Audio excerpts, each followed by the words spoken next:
welcome to the ladies who lunch, and here we are. And now you know this place, Sardis. Yes. How many wonderful celebrations have we had here over the years? So many. Now, have you guys met each other before today? Did you know each other? I just met both of these lovely Isn't that ladies. amazing? For the first Great. time We're I know. Okay. concentric circles. Yeah. That's You know, right. We're all So concentric let circles. me share my connections with everyone as a way to introduce everybody. Okay, Mary Testa, you and I the last time, well, the only time really, was at the Oslo Theater, Nora Ephron's Love, Loss, and What I Wore. That's right. That's right. Yeah. And you, by the way, that experience was one of my inspirations to focus on doing something like this, a podcast show like this, because we all want our own dressing rooms, right? We've earned that. If you stay in the business long enough, you get your own dressing room, maybe your name on it. But this was one of those situations where all the ladies dressed together. And all the, I did the one at West Side too, and we dressed in that little hallway. And it was so wonderful to chat, to realize how many connections we had with other people, other shows, and just girlfriend talk. And it's a way of, I felt, it was great for me because it was a way of supporting me and my ideas and entertaining me. Absolutely. You know, sharing the stories, the fantastic stories. It's so important for women to lift each other up. I just think it's really important. That's right. And as you, and then, years since that experience, I'm going, nobody gave us a playbook for being women in show business for beyond 50 years old. Nope. You have to kind of keep reinventing it. So anyway, and by the way, congratulations on the Tony nomination. Thank you very much. You're I in appreciate Oklahoma Yes, still now, right? Yes, still doing it. Yeah. Great. Thank you. And I didn't go back to see Mary because as a voter, I'm trying to abide by the rules and everything. And of course, in that theater, if you've seen it, the audience is there. And and when I messaged you, your speech at the end brought tears to my eyes, and that production, a couple things eluded me. But I love the fact that you can take material like that and interpret it in a way and bring other values That speech to is it. gorgeous. Yeah. Oh my God, the way you do it, Mary. Thank you. And you're wonderful. Just great. Well, thank you, ladies. Absolutely. Thank you. I appreciate it. And all the other shows that we'll cover. And you. Susan Schulman. Yes. You're just reminding me because I thought we went back to Meryl DeBusky. That's right. I was and How to Succeed. not on How to Succeed. No, but, was but a little late. But Chorus I am a little Line. older. No, than not Susan. much. But Chorus Line. I was one of those people sitting on the steps at the Newman Theater with Merle, watching goodness. Chorus Line. Wow. So Right. What from you were then. in his office Yes, then? I was his associate. And you just reminded me, well, of course, we got to know each other better at State Fair, because you toured with I you did were the on pre-Broadway tour, the Yeah. Broadway, and then the post-Broadway tour, which you were not part of, but Right. So it was like a year's worth of that was drama. another year. No, between Which- the pre-Broadway and the Broadway. Which she wrote this book. Yes. It's All right. wonderful. Yes. which There's a whole chapter about State Fair there really? and David Merrick. Yes. Oh, my That's why God. I knew Which that I want to, story. I see, I want to Yes. just wheedle out some of those Okay. things because Sure. we all have a different perspective when we're in the same situation, Right. And that was just a really interesting. And Company with was- Mary Bryant, who I right. adored, and I didn't meet you then, but No, I was a peon. But this is why- But I got to work on Company and Follies, so that was pretty special. this is what's so Yeah. interesting about bringing again, the show business element, because you are part of the family. And putting it all together, and as an actor, being in the show, it's not that you don't want to be, with you and talk and share, but it's like you got your blinders on, you're Got your doing job, the work. and I've got my job. And and no, but I mean, reading this, and I thought I knew a lot. Reading this shows me how much you, as a woman, do all these years. You have to stand on your head and somersault and everything to get things done. Yes, you do sometimes. So I want to yes. talk about that competitive thing too. Because it's difficult being in show business for more than 5 years, I think. Yeah, you And can say that Mercedes again. Ellington, oh my God. Well, We go back. You might have to okay, remind me. no. Let me just say one Yeah. thing, that you uplifted the dancer community up, because before you and before Chorus Line, it was the dancers were relegated to being background, to being scenery, to being, but the importance of the dancers and all the years of training that we go through, and everything. When you came, that was that's Michael Bennett's Valentine to dancers, and we but just even today, people refer to you as the epitome I know, I'm of Absolutely. Well, they should. Yes, But they I will should. take it. People need to remember. Yeah, absolutely. That symbol And you said is- you were a June Taylor dancer? Yes, okay. So let me just delineate all of her occupations. Yes, please do. Because there was a time we probably took a lot of the same classes. Yes, jazz classes. Because there was a time in New York when I was a teenager, and a little ballet girl from Michigan who ran away from home, but that's another story, another lunch. We read that in your book. So that's another thing. But anyway, I was here, I was in New York, and going to all those classes. And there was one point in time when I did my first Broadway show, How to Succeed, Meryl Dubusky, and Turkey Lurkey. where I felt so proud of the fact that I could walk down the street and I knew every single dancer in New York. Oh, wow. You know that feeling? Yes. Because you're in the mix, you're going It's to like class being or in your show, but every single dancer, so you start as a dancer. And I just sort of Googled, because I had no idea I know Sophisticated Ladies, 42nd Street. Not 42nd Street, but, Nanette, which I Nanette saw. and I Play saw On. I saw all the work you did on the Broadway stage. And then there's a fantastic memory I have of you with the Nicholas brothers, who I was a big movie fan. And Mercedes, I'm just starting with what she does. I mean, but it's a beautiful jewel-like memory of us being in London at the Palladium, and I don't know what the gala was for. It was for a benefit, organizations. for the English, actors green room or something. And the Nicholas brothers were there, and I remember being in a rehearsal room in Covent Garden. I remember going up there, and Fayard. Yes. I don't think he was able to dance, or was he? Maybe he was the first time, because we did it. Who's Fayard? Fayard is one of them. Nicholas brothers. and Harold. Okay. Oh, Harold and Fayard. That's his first name. So Oh, okay. Great. You did this great number.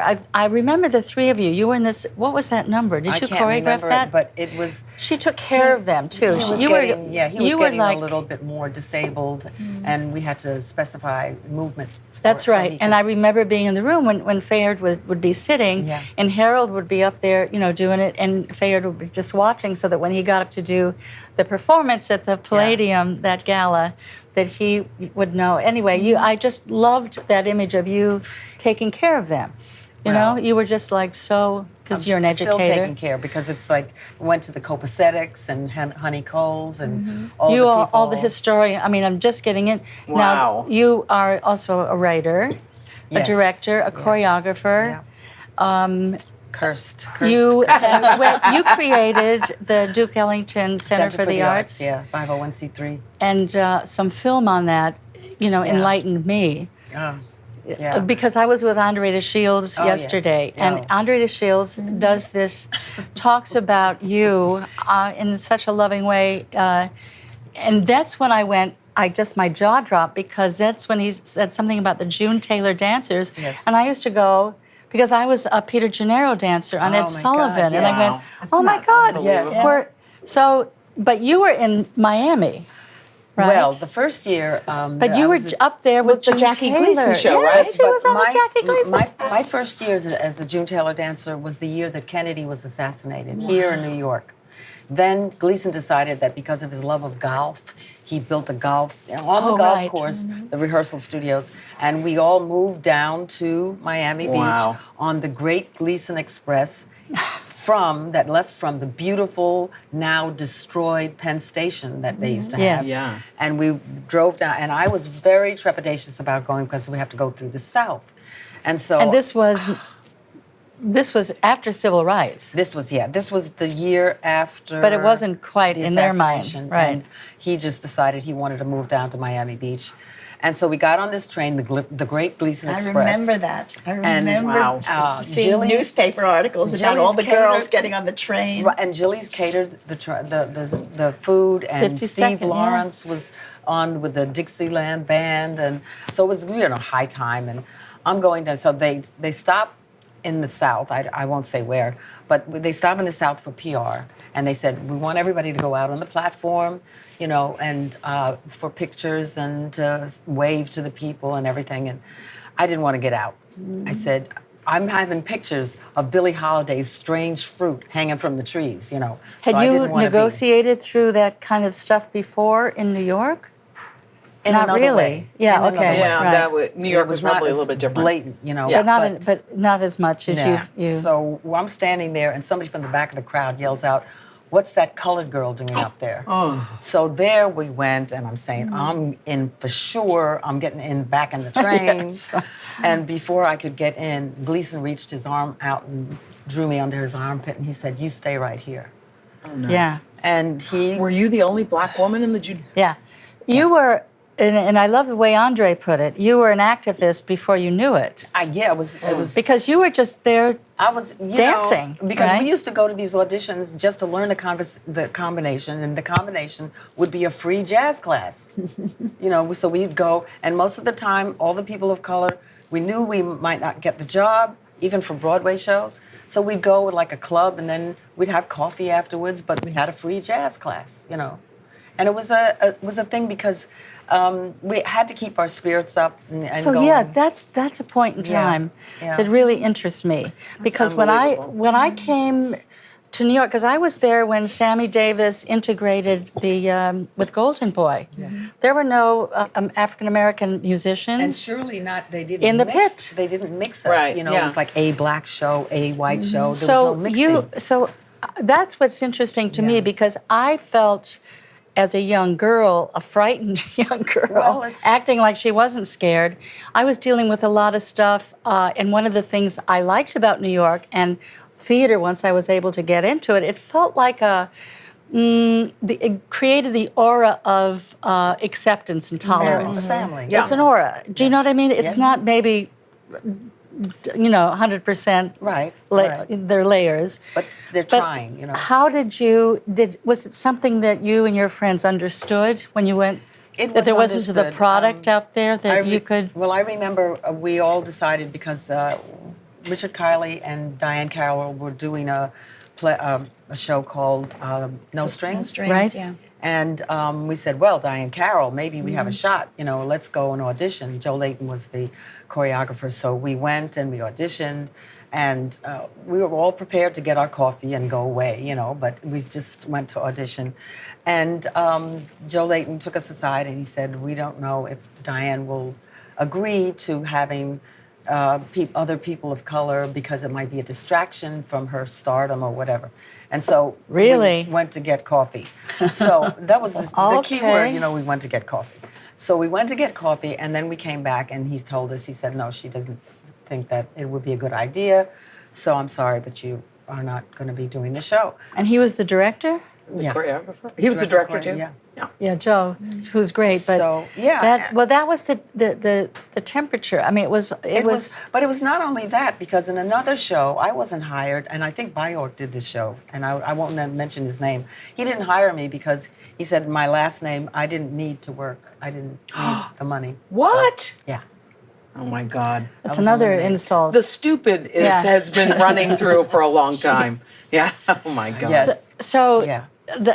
So that, I mean, it's just so, because my first job, I mentioned another show, was when I got to New York, after I ran away from home, Yes. was to play before civil rights. Yeah. And I went, and it was like an eye-opening experience, because I remember traveling to my first, what they called then, the Negro colleges. Yes.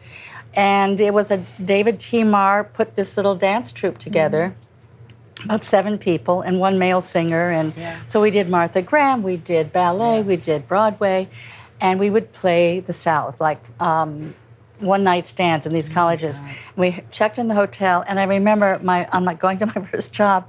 I couldn't get a taxi because I didn't understand what that meant for colored only, for white only. Yes, yes. So I finally jumped in front of a taxi because I had my costume and the plastic and everything, and I was desperate to get there, and he stopped, and I said, I have to go to this college, and he was a black driver, and he kind of put two and two together. He said, get in, but you have to lie down. Oh, wow. Can't be seen mixed. Yeah. And I was on the floor, whatever it takes, and I'm holding my costume up like this so it doesn't wrinkle. He got me there, and of course, when I told George Wolfe this story, because I was going to put it in a show, I said, you know, he was protecting me, and he said, no, he didn't want to get shot. He wanted me to get there, but so I went, I had no idea. Yeah. But it was really, really. Well, there's some humor as well, because like my grandfather was also touring the South, and it was still segregated where you had to get in the back of the bus. And so a group of the musicians, before their performance, they decided they wanted to take a tour of the city. And so they got on board, and amongst them was Barney Bigard, Barney Bigard is a reed player. He's light skin. He had light skin, straight black hair, and very, very confrontational. But that's kind of goes with the personality of that instrument. But that's another thing. Yeah. So they get on the bus to see the sights before their concert that night, and Barney decided he wanted to sit in the front of the bus opposite the driver. And the guy said, look, Barney, we got to go to the show tonight. Let's go. We have to go to the back of the bus because that's the rules down here. And Barney said, no, I'm going to be sitting. I'm sitting right here. And he just refused to move. And the guy said, well, we want to do the show tonight, so we're not going to be in jail. So we're getting to the back of the bus. So Barney sits down, and he was from New Orleans. And the driver noticed him sitting there, and the driver gets up and goes over to him and says, you have to sit in the back of the bus. And Barney said, no, I'm sitting right here. And the bus driver said, again, you have to go with your friends and sit in the back of the bus. So Barney said, no, I don't. I am Creole. And the driver says, I don't care how old you are. Oh, my goodness. So stupid. So stupid. Ridiculous. Oh, my God. So Unbelievable. One of the things that, I mean, also sitting here, you were born and raised in New York, and you were born and raised in New York. How did that, and you were Philly. I was born in Philadelphia, but I was raised in Rhode Island. Okay. Yeah. So what was that like, I'm always interested in, well, the question I tend to seem to be asking everybody is, why do people do the things they do? How, what, as a child, where did you get the inspiration or made the decision to go in this direction, to make this commitment? What, like Priscilla Lopez said, watching television. And I watched the movies every Saturday with my mother. And, I did that too with my mother, all the oldies. And you're championed that way. So how was it for growing up in New York? You lived at home and were able to... I lived at home, but I also, my parents loved the theater. They didn't have any money, but they used to go sit up in the cheap seats, which in those days you could get it was the precursor of the Tix booth. There was some drugstore and you could get tickets for 50 cents and sit in the last row of the balcony. Of course, tickets were only $2 then, but still, they couldn't afford $2. But still, yes, that was a lot. 50 cents was a big deal. And so they would always go to the theater. And so when my brother and I were little kids, I think I saw my first show when I was 5. And it was Flahooley, which was a big flop. But it starred, I know, but it had Bill Baird marionettes, those life-size Bill Baird marionettes. And you were allowed to go backstage afterwards and meet the puppets. And I just remember, Barbara Cook. It was Barbara Cook's first show. Oh, yes, that's right. That's right. And Uma... This is before Disneyland, too. Uma Zumac, or whatever her name was. Amy famous backwards, yes. But Barbara Cook's Broadway debut and the puppets. And I remember the puppets, of course. But I just remember thinking it was like magic. How could you go backstage and see what actually had been on the stage? I just thought it was wonderful. And the next year I saw Peter Pan and I was a goner. Oh, yeah. And so With Mary Martin. With Mary Martin, who was my lifelong you worked with her. idol, and I sort of got to work with her later in life, but I adored her. But so I grew up with going to the theater, and I always loved it, and I never could imagine that there was a way for me to be part of it. I knew I wasn't tough You had enough. did you have dreams of being on stage? Oh, I had or- done a lot of shows in high school and college like everybody, but I Okay. mean, I knew I wasn't good enough. I knew I was like, okay, I was okay. But I couldn't see a route to do it. And so eventually I did figure out that being a press agent used the skills that I did have, which were writing, and I knew about the theater and I knew about it. I'd been around it and I loved it.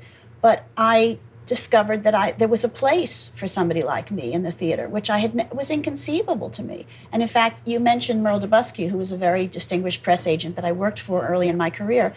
And on matinee days, we would cover the shows. We would go in and out of all the shows and sort of check in and take everybody's temperature a little bit and set up things and do whatever we did.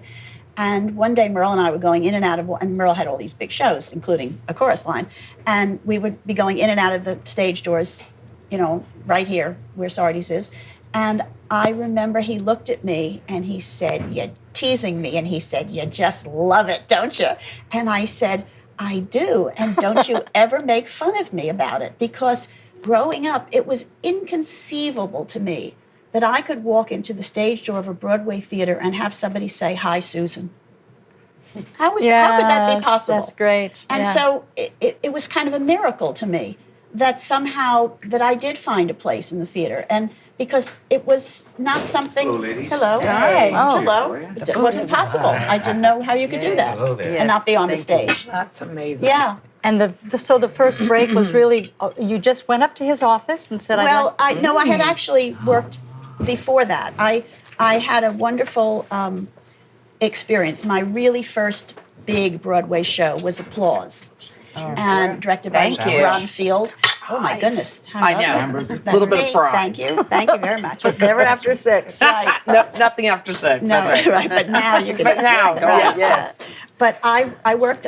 Bon Thank you. appetit. I worked on this big Broadway show that was coming to New York. No ketchup? Sure. Applause. Called Applause, which was written by Comden and Green, directed by thank you, thanks. Leroy Reams. Leroy Reams was in it. Bonnie Franklin, Penny Fuller. It was directed and choreographed by Ron Field.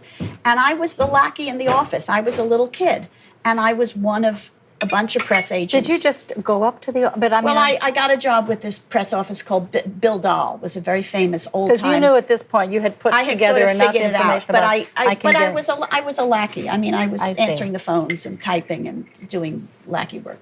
But I had the gene. I knew I Yeah. had the gene, and so I was working along with everybody else in the press office on the production of Applause, which was Lauren Bacall, and it was Bon appetit, everyone. Thank you. Thank you. Written The for- last time I'm going to interrupt you. no, that's all right. It's not that fascinating. It was written. This was a show created for Lauren Bacall, and it was kind of mirrored her life in some ways, and it was very much created around her abilities and her star power and everything. And I was this little kid. I was about 22 or 23, and everybody was scared of Betty Bacall. She was tough, and people were afraid of her. And so She got these terrible nicknames like the Beast of Broadway. terrible or- thing. Not so much then, but later. Okay. But she was tough, and she'd been through a lot. She lost Bogart. She was in the process at that time of divorcing Jason Robards. Her mother had died. She'd had a tough life, and she was great. I mean, I loved her, and I was one of many people working on the show. But because everybody was afraid of her, she would ask if something was done. And because they didn't want to incur her wrath, they would say yes.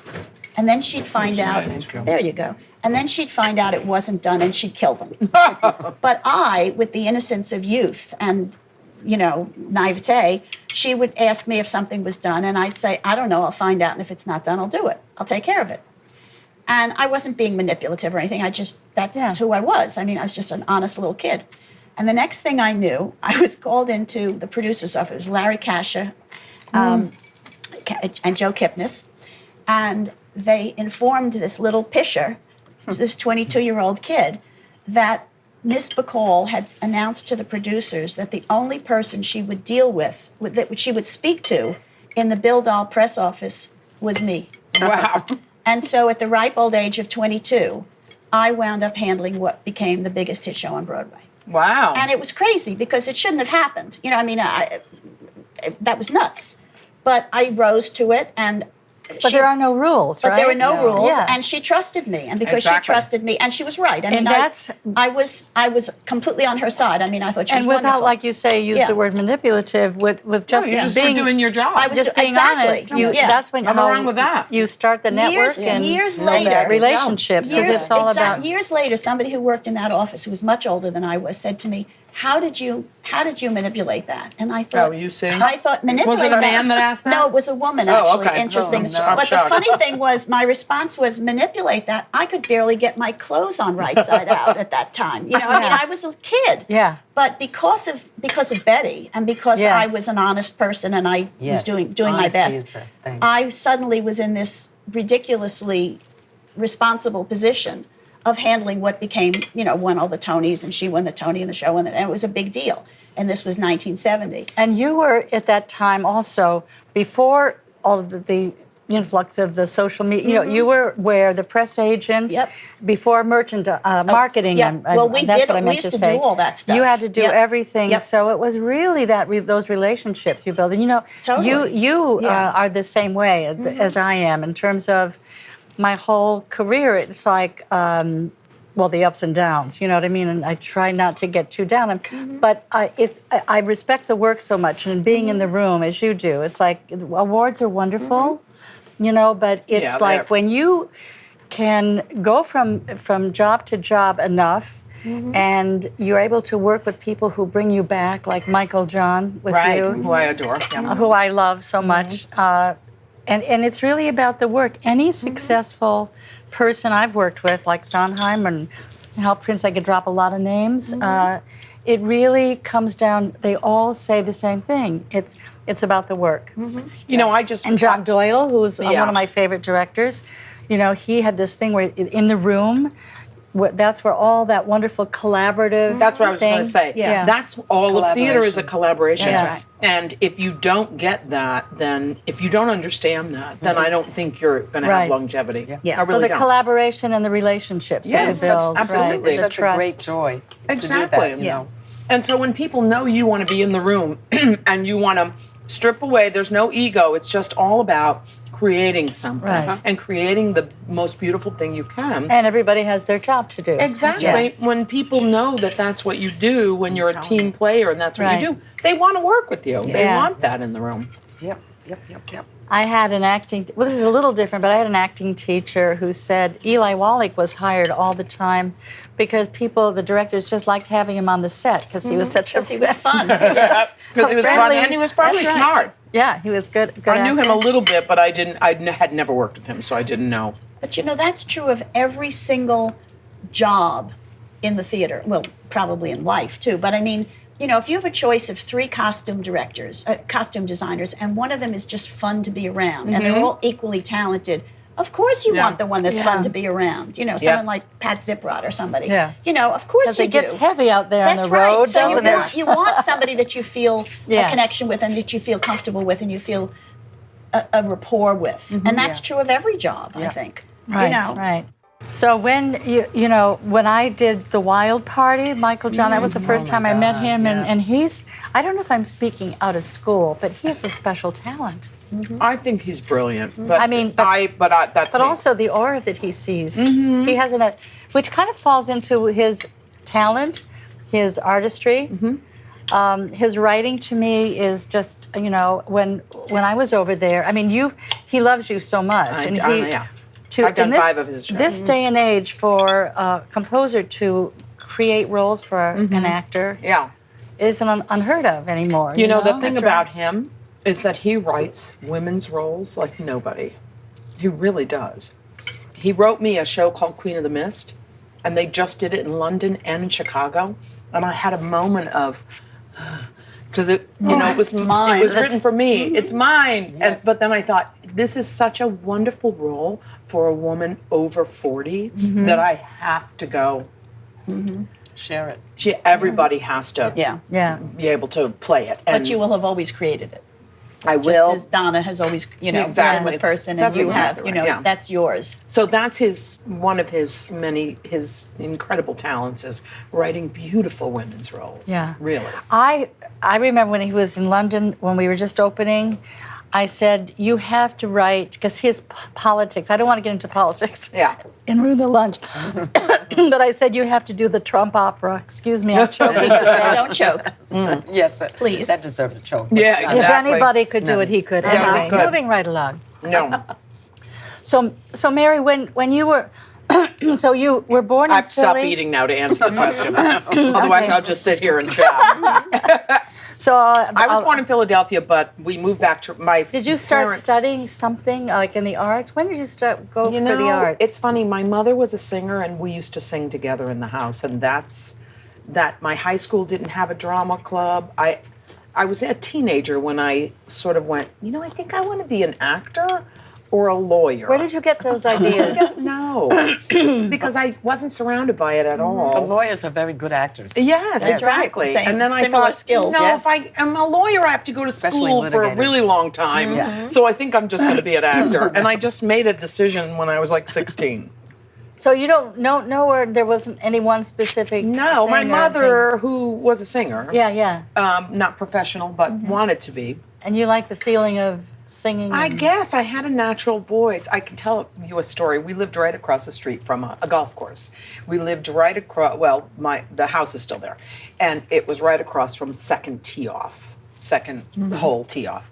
And one day, my mother went to the store. I think I was about 9, and she said, "I'll be right back." And so I was singing some big number, and just a big finish, and I heard applause, and there were like 10 men at the second tee off, could and do it. because Yeah, I'm you're right. loud, and they heard it, and they applauded, and I was so like, oh my God, and I sat like under the window till my mother got home, and that was my first like, hey, you know what? I think I could maybe do I can this. do this. Oh my God. Funny. Yeah. That's a Yeah, great it's a good story. thing. And then coming to New York, how did you come with the purpose of Yeah, I just auditioning, or you had an apartment, or I had never been. I went to school. I went to the University of Rhode Island. I had lived off campus, but I had never been out of Rhode Island. And I just decided, I majored in theater, and I finished my first semester junior year. I had taken all my theater credits, and I worked 3 jobs for a summer and saved up. I think I saved up like $1,000. And I said, I'm going to just move to New York. And I moved to New York in 1976. And the apartment building that I moved into, I'm still in today. Oh, and gosh. I just went, I'm just going to do it. And I did. And I was fortunate in that I worked in college with a writer who suggested me. Well, I met Bill Finn when I was in college. William Finn. Oh, That's wow. good. Yeah, and so when I moved here, we started really basically singing with Bill, me, Allison Fraser, and Kay Pesek. And In Trousers came about, which was the first Bill Finn show. Wow. But I got my equity card because this writer that I had worked with in college recommended me to a director named Steve Robman. Do you remember him? He's a friend of mine. Yes. And he was directing a production of The Rose Tattoo at the Long Wharf Theater. And he recommended me. I went in and auditioned, and I got like one of the neighborhood women. And so I got my equity card. So things would just Probably fall. $150 then. I don't right? even remember. I don't Maybe even not. remember. But that was around like 79, 80. Yeah. And that's Wow, never stopped. No. You work as much or more than any woman I know. Oh, well, that's nice. You Well, you know. whenever people say that to me, I go, I have to pay my bills. Well, Thank you yeah, very I much. mean, and that's it's fantastic, but it's a testament to the way you work and what and that you're up there, always being truthful, you know, I'll try. and Isn't yeah, that the point? yeah, it I think is. so. Yeah. Thank you. So I sure, appreciate that. sure. There was something I wanted, in this, I'm going to bring this up because it's like we're talking about, the when I was raised, in the Midwest in the 50s, there was an article I read 2 weeks ago in the New York Times about women who are now very successful professional women, not in show business. They're having like a delayed reaction I read to the that, Me yes. Too culture. Did you read that Yes, article? and I totally identified with it. And it kind of like I when I use the word negotiate through things, whether you're discriminated against or as a woman of color or a woman, it's like there are certain things that when I came to New York, scared kid, but I kind of, because I was raised a certain way with the movies, with television, that I kind of accepted the status quo. Yes. You know, it's kind of, That's what happens. And you learn, nobody taught me or told me. I just had to learn by watching, observing, that my place I have to be very quiet and private and secret and just find my way to what I need to do what I want. Yep. Coming to New York, it was, I remember, I want to pass this over to you guys if you have any, because it's kind of funny, and I don't want to say the name. I'd love to say the name. Maybe I wish should. you would. Remember Louis Schur, the big agent? No, I don't know him. I do. Name. The name. Okay. Well, it's funny. I got out of there, but it was like a B movie. I remember going for this interview, and it was one of those big desks, and I literally was talking to him as he was approaching me, and I circled that desk in his office twice before I went out the door. It's like one of those. It's like Sounds a cartoon. funny, but it wasn't at the time, I'm No. sure. It's And I probably just scary. and then it was terrifying. I was okay, then maybe another time, and I don't know. Yeah. And I'm out of there, and then you just kind of breathe in, breathe out, and you just go, well, that's what I'm up against, and you don't report anything, you don't complain, you don't, because no And one's who would you have complained nobody. to? So you know? I'm just putting that out a little bit because I just started thinking about all, growing up in New York, the near misses. Did you have any trouble with that kind of the sexist? I certainly have. Yeah, and In as fact, a woman. in fact, I wrote about it in the book, and I didn't plan to. It's funny, but I had a photograph. I handled a show called The Merchant, which was the show that Zero Mostel died during. Okay, so it wasn't. And you were doing that, and yeah. I was the press agent, so it wasn't a happy experience on any level. Right. But the fact that he died during it was kind of the cherry on the cake in terms of it being a terrible experience.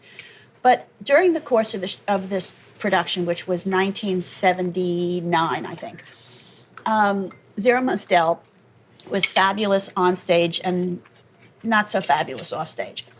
Was known to be someone who did somewhat inappropriate things on stage and embarrassed people, and Anyway, I had set up a photo shoot for Zero Mostel for Q magazine, which was the precursor to New York Magazine.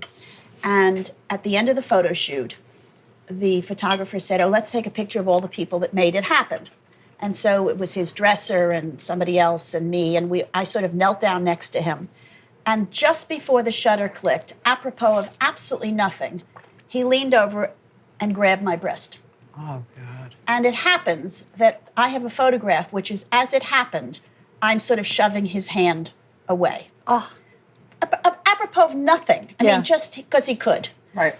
And I always had this picture, and people would say, "What's that?" And I would tell them the story because it was just something that had happened to me. Did it ruin my life?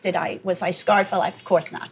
you just get up and you go, okay, you go that on. happened. But looking back, you think, people that are coming out now with stories about inappropriate behavior that happened along, people are saying, "Well, why didn't you say something?" And I get furious because who would have cared? Yeah, nobody listened. Who would I have told? The man I worked for. and you it would have hurt your reputation. I They would have been checked fired. you off. Yes. But I mean, yeah. who would I have told? The man I worked for, the press agent, he couldn't have cared less. Right. The producer of the show, I would have been fired. I mean, there was nothing. There was big Broadway star, little pissant press agent. There was nothing equal about the power that we had. Right. So did it ruin my life? No. But did it happen? But how do you? But then yes. Well, this is how the do thing. you deal with it? So I didn't deal with it. And I didn't, I just went on because there was nothing. I mean, as I say, it didn't ruin my life, but it was so inappropriate. He was just being a pig. There was no reason for this. And I was a kid, it was just such so you chalk it off and yeah. go, that's But the interesting thing was years and years later, when I wrote this book, I sent that chapter, which was about the merchant and about Mostel and this kind of awful experience of this entire production, which was disaster-ridden. And I sent this chapter to this person that I had been working for at the time. And this was in 2013. And he read it, and I said, "Tell me if there's anything I've forgotten or did I miss anything? I want it to be accurate, and because it's a long time ago." And he called me up and he said, and it didn't refer to anything else in the chapter. This is just a very small incident in an overall chapter. quite long. And he said, "Oh, don't you think he was just funning?" Oh, God. Oh, no. And this is in 2013. Yeah. This is the person I would have gone to and said, excuse Funny. me, this pig just did something in it. How about we grab you in the balls? That's and right. You Exactly. say, "Oh, I was just Exactly. funny." I was just funny. And so if Might that have was liked the you. reaction now, you Sorry, am I think- not supposed to say No, that? well, too bad. It's too late. But true. But too late now. so people that say, well, why didn't they come forward? Who would have cared? Nobody would have cared. No. And nobody would have done anything. Exactly. And it's almost the same way today. Well, it's not so much better now, but I mean, then there was not. There But the was, women of that era, was- or you just- that you of our just, as time, you we say, had to got like on with really it. just be aware, and we couldn't really. And the funny don't get thing you- is, don't be- everybody that reads my book comments on that particular story. It's a very small story and a very long, but it hits a chord with people Yes. because so many people have experienced things that were just inappropriate about power, about whatever, that were just wrong and that we But had to deal with. It falls into the fact that you have to choreograph yourself. That's right. You had to Look figure it around out. the room to see the Exactly. situation. Where's the door? Where's the bathroom? Yep. And see that you And can how do I deal have an with it? escape if Yep. necessary, and Uh-huh. who's in the room, and you just choreograph yourself like that, and it's ridiculous, Yeah, it's- because why that's- should you have to be aware of that? You're it's concentrating a on terrible way to should be, be able not to to just be be free to Yeah. be. Yeah. and Yeah. then that's another thing that they can hold against you and then say that you're not professional.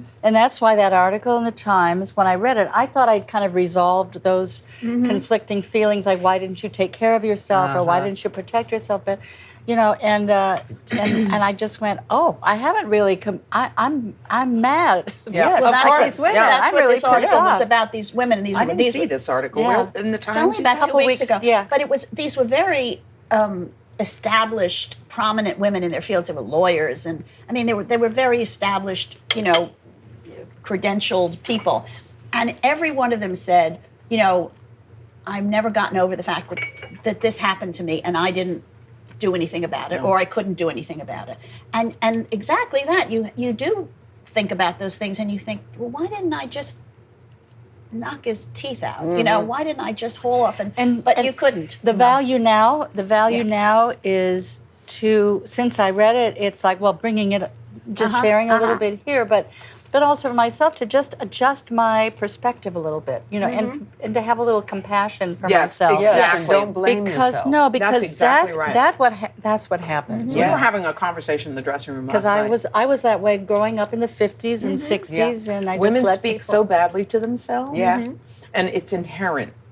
And the sooner we stop doing Right. that, the more empowered I think we become. Yeah. Because we're always take no the blame for apologies, everything. right. We're always Right. like, well, that must have been my fault, or well, I'm I'm this, so that's why this. And we need to really stop Yeah. that. that's the nurturing part of, like, the mothering part of women too, goes to solve the problem, Yeah. or you know That's what I it. mean, That's right, yeah. take care of somebody else. Well, and also we were raised in a certain way with a certain set of mores and rules, and they did have to do with being raised to be a wife and a mother, and to fill certain requirements within a family unit and stuff. And then somewhere along the line, the rules changed. I mean, Wendy Wasserstein had a wonderful line that she wrote about that she was raised to marry a doctor, and when she was somewhere in college, she was supposed to be the doctor.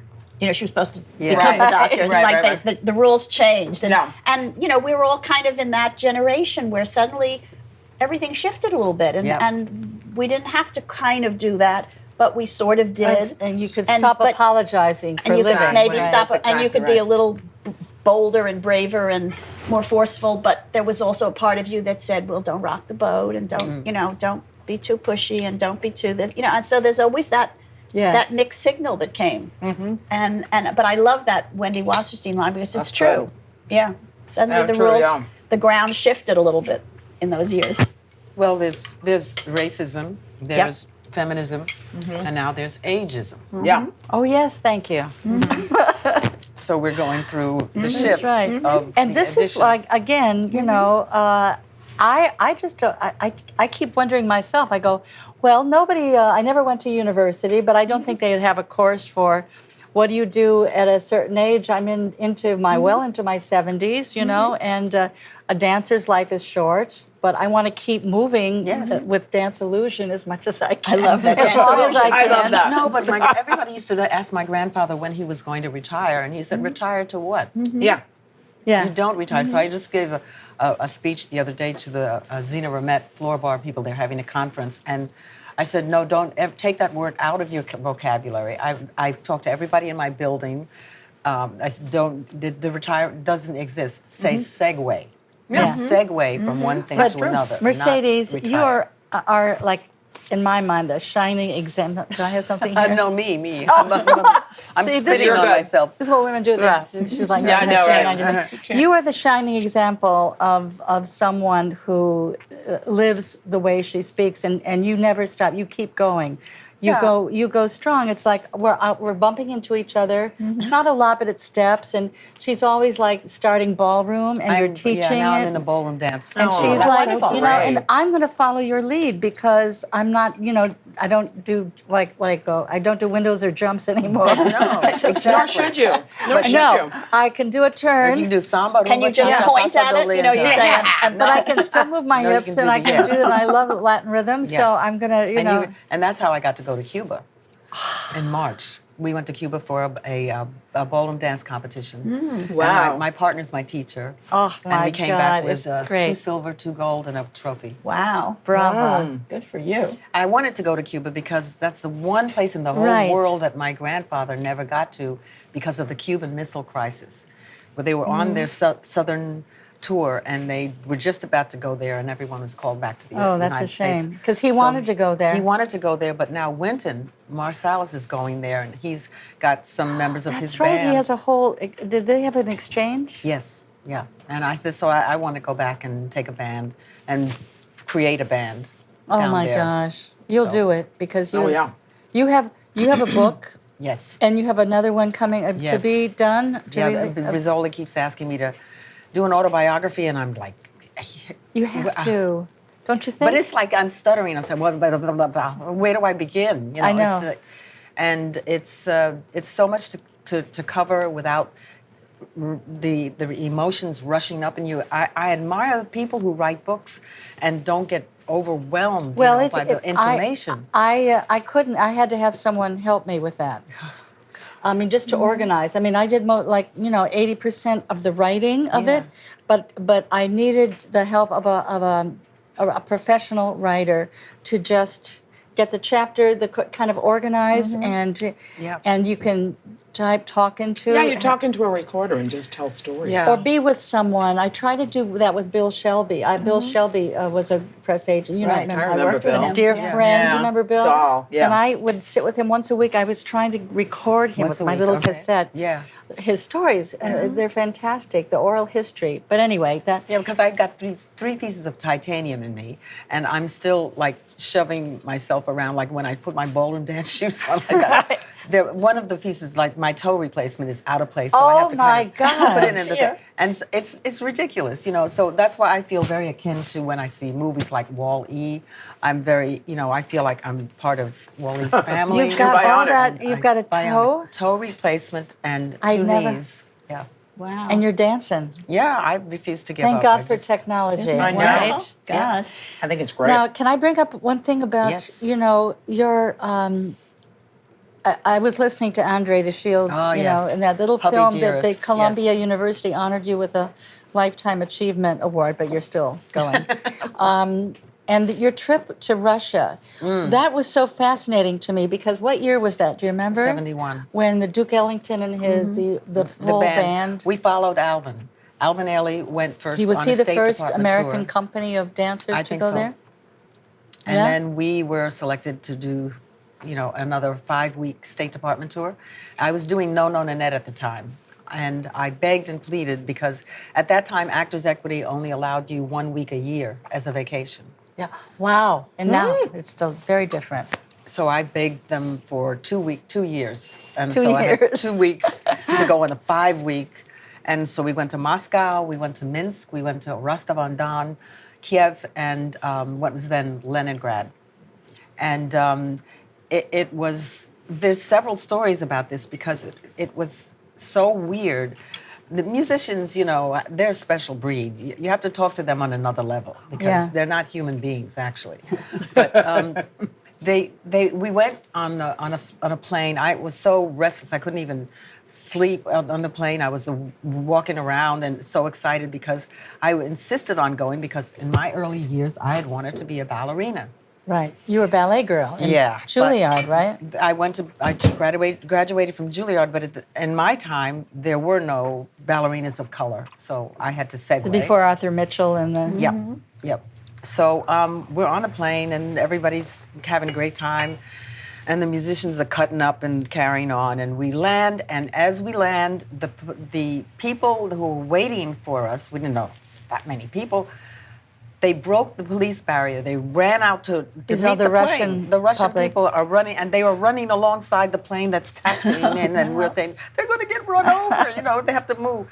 And from that point on, it was, they took us to our hotel, they threw our bags in the lobby, took us off to see 4 acts of Swan Lake. After that long-ass, trip, I said balls. to Russia, I said balls. Yeah, so you're But right. 4 acts of Swan Four Lake. acts of Swan Lake, and you were like this, you know, Yes. trying to keep your with the It's Bolshoi competition company. already. We got a Swan Lake for Unbelievable. you. Now, Duke Ellington used to play at the piano, and he'd have a glass of Coca-Cola on the piano, and he'd put sugar in it. This is his B12. I don't know what. And so one of the promoters, Phoebe Jacobs, she wanted to make sure that we had Coca-Cola with us when he went. So she called up Coca-Cola. Coca-Cola did not return her call. So she said, well, Joan Crawford was a very big fan of Duke Ellington's, and she was married to Pepsi-Cola. Right. So That's right. get the Pepsi-Cola and send the Pepsi-Cola. Do not show him the can, and maybe that will be, you know, a substitute. He will drink it with and all he'll that drink- sugar. He'll just think it's the water, you know, whatever. And so from that transaction, Pepsi-Cola got the contract to bring Stolichnaya, the first Russian vodka, back to the States. Oh, isn't that neat? And Stolichnaya, Pepsi-Cola became the first American soft drink in Russia. Wow. Wow. It was all because of that stupid trip. It wasn't a stupid trip, but It was, yeah. But it was breathtaking. I mean, the did people. you love it, though? Did you? was- Did they must have loved the orchestra, Duke. They were standing at the edge of the stage. Yeah. They were back. It's been thrilling. And they had each of these people. They had musicians. They had groups of people who were musicians who had heard the individual instrumentalists on the Radio Free America, and they were emulating. So we had people who played their saxophone like Paul Gonsalves or Johnny Hodges, or trumpets, the Cat Anderson, or the different. So each of them like selected a musician that they wanted to emulate, and they were there, and they came with their instruments, and they had backstage jam sessions, and Thrilling. there was It's thrilling. It was unbelievable, but what the music will do, you know, how the Yeah. music will keep the This people is coming why together. I feel, I say a grateful prayer every day that I can work with music every day. Yeah. Yes. Singing or listening It's so in a world primal. that's kind of topsy-turvy. Yeah. Yep. So let me just add a point. Are you, is this a new thing, Ellington at Birdland? Is that something you're This is a thing, initiating? yeah. The Ellington name was always associated with Birdland, and they were looking for new programming. That's a new program that you're doing, So right? we've done the 2 concerts so far, and a couple are coming up. We do it on a monthly basis. So the first one was Tap Ellington. The second one was Ellington on Broadway, which we did excerpts from Sophisticated Ladies and play on. Fantastic. And then we're coming up on Sacred Sunday, which is the sacred concert music.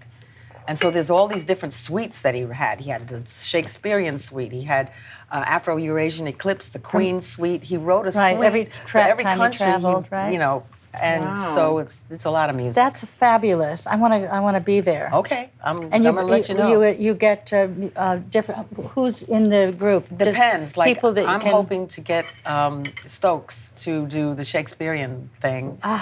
and create something that he can, you know. He can do anything he wants. Yeah. Yes. So there's like a lot of different situations. Like we're going to be doing the Nutcracker around Christmas because it was the Billy Strayhorn Ellington Nutcracker, and the take on it is very jazzy, so we'll use Is tap that dancers. Strayhorn's arrangement? It's both of them. Oh, okay. Both of them. And we have tap dancers and ballroom dancers involved. And I'm trying to get I'm trying to rearrange the place because Birdland is not that big, you know. No, it's and long. so when you mention Will you be something downstairs about, in the theater or no. upstairs? Oh, the new one. No, No, the upstairs. new one's Upstairs. downstairs. The new Upstairs one's is the theater. old one. They have a new downstairs. Yeah, See, the I new don't even downstairs. know. Yeah, no, Yeah, the new. but- It's a smaller space. The downstairs space. No, the upstairs. No, the downstairs space is actually Really? smaller than the upstairs. Yeah. Oh. I thought it was going to be bigger, Oh, but wow. it's okay. not. So now we're trying to figure out how to get the gospel choir in the space Oh, yeah. Just for the sit 'em all Sacred over. Sunday. You know I'll find a way. I know you will. Oh, that's great. Congratulations. Wow. And what's up for everybody coming up? I was just going to say before we Yeah. get to that, when we talk about concentric circles, how our lives, we may not have worked together, but we kind of were around each other. And when you mentioned Dance Theater of Harlem, I was the press agent for the first 5 years of Dance Theater of Harlem, and Arthur Mitchell sort of plucked me out and said, "I want you to be my press agent."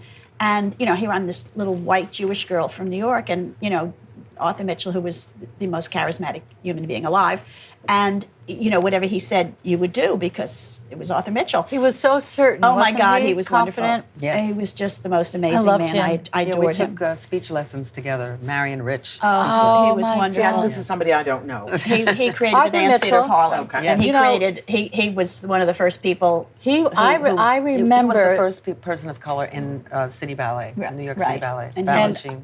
And he was he was a city ballet Huge star, and then he But I created remember Dance Theater. he God. was just at the beginning when it was still an idea that he was gathering his friends Yes. on the Upper East Side to be Cecily on the Tyson board of was one of the directors. first people. And he choreographed a thing for a few dancers in Lincoln Center, and I was, fortunate to be one of them. And I just fell in love with him because he was hilarious. He Yes, and he Melissa was. Hayden were great friends, and he was just so down to earth and funny. And then I went, wow, that's a very serious Yeah. He was endeavor, extraordinary, to yeah. create a ballet Yeah. company. But what he did was so brilliant is that, and it's still going. Yes, yes. In That he fact, created the school, which is what you have to do to establish that, to bring the urban, the kids in. Because at that time, there were so many things that were happening. I remember the Urban League sent me to Radio City Music Hall to audition for the then Corps de Ballet, which they used to have. Oh my God, another one. Did you do it? That was one of my first things. They didn't. Because? Because of color. But they didn't say that. But Yeah. that was sent as a test. They wanted to test them to see if they would. What about Juilliard? When you were doing classes, what about the kids in your class? Well, we were there- brought up in like a cocoon. We did not have any awareness of the outside world. We had fabulous teachers, Anthony Tudor, Martha Graham herself. But you had Jose kids Limon. of color in Wow. your class? Yes. Yeah. Yeah. Everybody. But they that were was totally integrated. but they were accepted. They were accepted in the school areas, but when you once graduate and you You go go out into into the real professional, world, right. forget about it. Right. well, Arthur used to talk about that. How when he was training at he wasn't at SAB, he was at the High School of Performing Arts. Yes, PA. And how really there was no place for him to go, and that, when Balanchine said, "Come study with me," it was such a fluke because nobody else had ever had that opportunity before him. Well, I boy, also have Yeah. to attribute something to my mentor, Donald Sadler, because Donald Yes, Sadler, Donald, we Yes. have that in common. yes, Yeah. did No Nanette, and he saw me in Florida with the June Taylor dancers, and he asked if I would be interested in. I said, "Are you kidding?" In those days, you used to try to get at as much work as you could to collect unemployment.